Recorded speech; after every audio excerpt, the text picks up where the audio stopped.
You're tuned in to the Kansas City Weather Report, your daily source for the latest local forecast right here in KC. Whether you're planning your commute, weekend barbecue, or just trying to figure out if you need that extra layer, Wes has you covered. So let's dive into today's forecast. Welcome to the Kansas City Weather Report. I'm meteorologist Wes Peary. Today is Friday, August 7th, and here is what's up with the weather. Let's begin this episode buttoning up something that I got a lot of questions about yesterday, and that was, did a tornado happen south of Kansas City near Lee Summit, Belton, Raymore, and generally down there, southern Jackson County, northern portions of Cass County. All the evidence that's been reviewed, that I've reviewed, and from the National Weather Service shows that it was straight line winds and a microburst also occurred. Microbursts sometimes can do damage that appears to be similar to a tornado. If you think about how a microburst happens, or kind of the damage that it leaves. So imagine you just take a ball and you drop it into the pool. Okay. So you get ripples that come off in all directions. So it's sort of like things are falling in a different direction. That to some people can appear to be a tornado, or maybe it just does damage differently than straight line winds. That makes it appear to be a tornado. But we can tell by how things are damaged, by how they fall over, in which direction they fall over, and what the radar is telling us and where the wind is moving, where the strongest part of the wind is at with a storm, to say, hey, this is actually a microburst. So that is what the conclusion was from the National Weather Service. Makes sense to me. Someone sent me a photo of what looked like a small funnel that occurred after the storm had passed through. Sometimes small funnels occur even underneath showers. But all indication is that there was not a tornado that came through, and it was just a microburst and straight line wind that came with the storm as well. And it's, it's kind of tough to explain these things because people just don't believe me. A lot of time in my jobs, I give the forecast and someone just doesn't believe me. That's fine. But I assume most of you that are listening to this do believe me. So thank you. And sometimes, people they want to believe that damage was so bad it was only from a tornado. It's like, no, actually straight line winds and microbursts can do more damage over a widespread area than a tornado. So you should technically be more afraid of destructive wind gusts than a tornado. It's kind of give and take. Either way, very unlikely that there was a tornado. If something changes, if evidence presented changes, I'll be sure to update you all. That is not to detract from the fact that storms were pretty damaging the other night there, Wednesday night into Thursday. But now it's Friday, and we don't have to worry about storms for 5 days or so. And might be looking at another stormy period later on next week. But let's get through the heat and humidity. More so the heat than the humidity. That's what's really starting to change. Outside this morning, temperatures are 75 degrees. We'll shed some cloud cover throughout the day. Lunchtime conditions, it's about 80, but it feels more like 85 to 90. And this afternoon, the heat index is 95, maybe pushing 100 in some spots, but probably in the upper 90s rather than the lower 100s. Tomorrow, even hotter. Probably in the lower 90s Saturday, and the heat index there is probably legit at 100 degrees. And there's a chance for a shower passing through Saturday night into Sunday, and it's whatever. I think we're probably dry.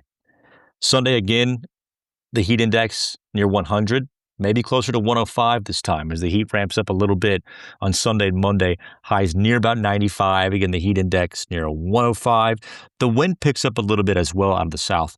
So that helps to cool you off if you're working outside, if you're in the shade. But it's just kind of a soupy mess out there as the humidity levels increase for Sunday and Monday, and it'll stay pretty elevated at that same level for Tuesday. Tuesday, though, things start to get a little bit muddy with some clouds.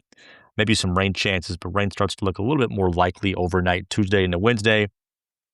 And then again, Wednesday night into Thursday. Thursday morning, rain and thunderstorms are possible. And then it's really every overnight period here. Tuesday night to Wednesday, Wednesday night to Thursday, Thursday night to Friday, Friday night to Saturday. Every overnight period there is the better chance overall to get rain and thunderstorms. Not that we can't have a shower or a thunderstorm around during the day, but it's those overnight periods there as the lower level jet ramps up that will allow us to get better chances of rain. And the lower level jet is essentially like a lower level jet stream that comes off the Gulf of Mexico. It's hitting a front that's slowly trying to move by next week.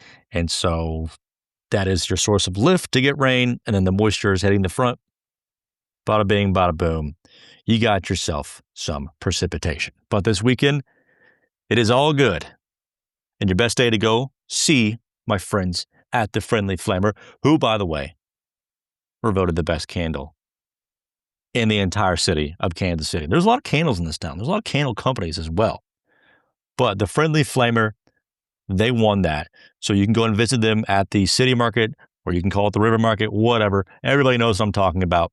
Or you can always visit them at thefriendlyflamer.com. I burned these candles in my house, and as I was looking at some other large candles that we have in our basement, I had one of those big 3-wick candles, and I'm just like, dude, this thing never burns like evenly. It's like you light all 3 and then one goes out, and then you get a pool on one side and it doesn't burn evenly. No, you don't have that problem with the Friendly Flamer candles. It is one candle. It's a good size. It's got 1 wick. By the way, the wicks are good, and they're soy candles, and they're hand-poured soy candles, which burn clean. You light it once, let it burn for a few hours, whole place smells great. Again, friendlyflamer.com. You can set up a monthly subscription to make sure your place smells great. You can also get custom candles for your birthday, for weddings. What a great way to have your friends remember how awesome your event was by leaving them with a fantastic scent. Like Lumberjack Chic or Ocean Breeze or Sea Salt and Orchid, Tomato Garden, one of my favorites, Tomato Garden. Great name. Or if you don't like burning candles, they have wax melts as well and other sorts of great things to help you burn candles. And if you go and visit them at the River Market, tell them you heard about me on my podcast. They'll give you $5 off, which is a very good deal for their candles overall. Might be as hot as a candle this weekend. So you're obviously not going to be opening up your windows, let the fresh air in. Your AC is going to be running, so keep things going nice and clean with a clean burning candle from the Friendly Flamer. We'll try to get some help from Mother Nature, cleaning things up in the air. We'll go to the pollen report in just a minute here. But that stormy period there roughly runs from Tuesday night through next Friday and Saturday, and that should help hold temperatures down to the 80s, maybe in the 70s on the soggiest days.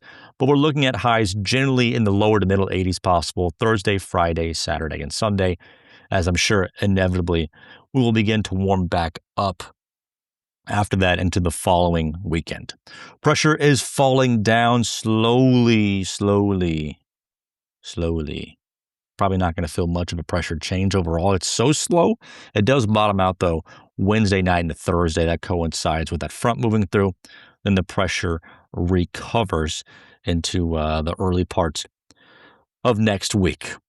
The pollen report brought to you by the Kansas City Allergy and Asthma Associates. If your allergies have been bothering you, if you've never seen a doctor or anybody about your allergies, check out Kansas City Allergy and Asthma Associates. Go to kcallergy.com. Even if you have asthma, lung conditions, sinusitis, we talk about people that may have lung conditions when there's wildfire smoke coming through and you're sensitive to that. This is a good place to go check out to get those things checked out. And like sinusitis, I have a sinusitis problem. It's gotten a little better actually over the past couple of years, but man, I'm good for 2 or 3 episodes of sinusitis a year. The pollen report is unfortunately not good news. We're back up. We had the rain, the sunshine, the wind blowing, so everything is popping back up. But especially the grasses and The weeds, they're popping back up, and the mold, just kind of staying in the moderate category overall. So you may start to feel your allergies a little bit more frequently, especially as we gradually go through the warmer and the windy period, Sunday into Monday, and hopefully things get knocked down a little bit by the end of the week, next week, by the end of next week, because it already is the end of the week right now.